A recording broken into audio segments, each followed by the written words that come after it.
За целосна легализација на канабисот како за медицинска, така и за рекреативна цел се аргументираше денеска во собранието.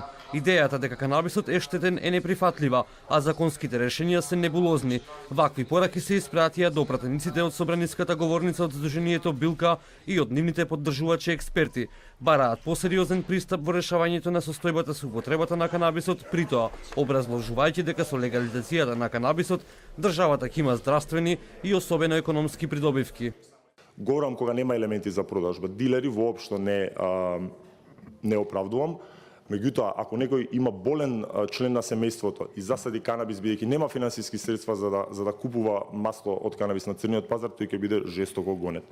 Многумина наши граѓани го имаат тој проблем и немаат легален пристап до лекот на канабис. Вклучително и мојата мајка, која пред 2 дена почина после кратка борба од канцер. Истата немаше пристап до легален канабис. Да не дозволиме нашите граѓани да умираат.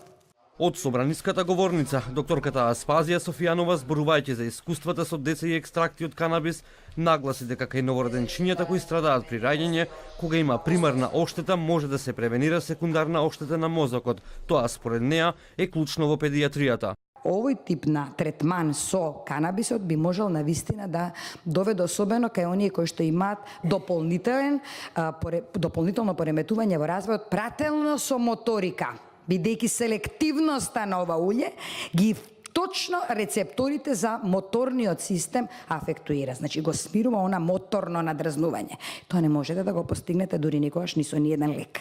Иако лековите, пак ќе кажам, на некој начин доаѓаат од одредени билки, од одредени субстанции кои ако земете на крајот на денот се сведува на нешто од кое што и тој лек е направен. Тогаш кој бенефитот? Што е по токсично, ако зборуваме за дете или ако зборуваме за било кој? Лекот што се дава или ова нешто што исто така на свој начин предизвикува, односно представува лек, а прави одредено добро дејство на пациентот.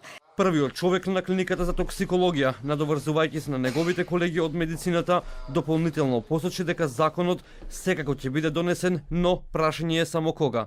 Што законот, одма да ви кажам, веќе по 2 години е тотално аут.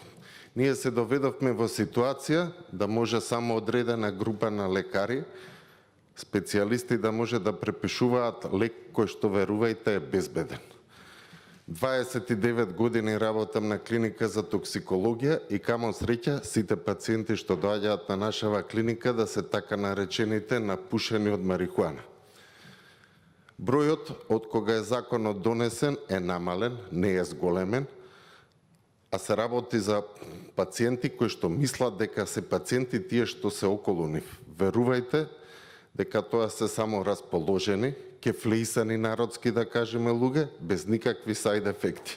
Во светот смртен случај исклучиво од марихуана нема и не може да има.